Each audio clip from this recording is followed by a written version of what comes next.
ஒரே ஒரு வார்த்தை தான் நாக்க புடுங்குற மாதிரி கேட்டாங்க. பதிலடினா இதுதான் பதிலடி, செருப்படினா இதுதான் செருப்படி. கொஞ்ச நாளைக்கு முன்னாடி திமுக மகளிர் அணி மாநாட்டுல எங்களுக்கு இது கொடுத்திருக்காங்க அது கொடுத்திருக்காங்கன்னு தூக்கி மீடியா முன்னாடி காட்டுவாங்க. அப்ப நம்ம தளபதி விஜயும் கிண்டல் அடிச்சு பேசியிருப்பாங்க. அதுக்கு இப்ப நம்ம தமிழக வெற்றி கழகத்தை சார்ந்த பெண் நிர்வாகி தரமான செருப்படி கொடுத்திருக்காங்க.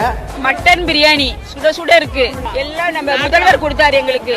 லட்டு இது வந்து மிக்சர் மாசா கூல் ட்ரிங்க்ஸ் பாத்துக்கோங்க. எல்லாம் குடுக்கலன்னு சொல்லுவாங்க. நாளைக்கு என்ன கொடுத்தீங்க பையிலன்னு கேட்பாங்க. தண்ணி பாட்டில் பாத்துக்கோங்க. அவர் வந்து விஜய் தூக்கி போட்டாரு ஸ்டேஜ்ல இருந்து. மக்களுக்கு கொடுக்கல. கேக்கு பிஸ்கட் பாத்துக்கோங்க. முட்டை பிஸ்கட் எல்லாத்துக்கும் கொடுத்துருக்காங்க. பாத்துக்கோங்க. டிஎம்கேல மகளிர் மாநாடுன்னு ஒன்று போட்டாங்க. அப்போ ஒரு அக்கா சூப்பரா பேசினாங்க. எங்களுக்கு பிரியாணி கொடுத்தாங்க, பிஸ்கெட் கொடுத்தாங்க, தண்ணி கொடுத்தாங்கன்னு. அந்த அக்கா கிட்ட சொல்றேன், அண்ணா பல்கலைக்கழகத்துல ஒரு பெண் கற்பழிக்கப்பட்டா அவளுக்கு பாதுகாப்பு கொடுக்க துப்பு இல்ல. 3 மணி நேரம் விழாக்கு இவ்வளவு கொடுத்ததை சொல்லிட்டு 5 வருஷமா என்னென்ன கொடுத்தாங்கன்றத சொல்லாம மறந்துட்டாங்க பாத்தீங்களா அந்த அக்கா. பாவம், டைம் இல்லை போல. அதான் நாங்க இருக்கிறோம்ல, சொல்றேன் கேளுங்க.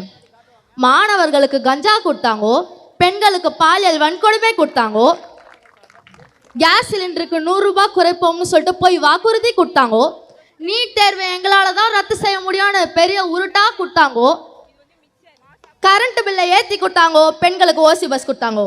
ஓசி பஸ் நான் சொல்லுங்க, அமைச்சர் சொன்னார்.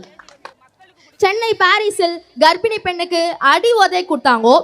போலீசாரால் கடுமையாக தாக்கப்பட்ட சகோதரர் அஜித்குமார் அவர்களுக்கு திருட்டு பட்டம் கொடுத்தாங்கோ. மதிய உணவு சாப்பிடும் போது உயிரிழந்தானே ஒரு சிறுவன், அந்த சிறுவனின் உயிரை பிரிக்க ஆபத்தான பள்ளி கட்டிடங்களை கொடுத்தாங்கோ. இதெல்லாம் பத்தாதுன்னு தமிழக பெண்களை அசிங்கமா கேட்கறதுக்கு சிவாஜி கிருஷ்ணமூர்த்தி ஐயாவை கொடுத்தாங்கோ. கடைசியில ஓட்டு போட்ட ஒட்டுமொத்த தமிழக மக்களுக்கும் பெரிய குண்டால அல்வா கொடுத்தாங்கோ.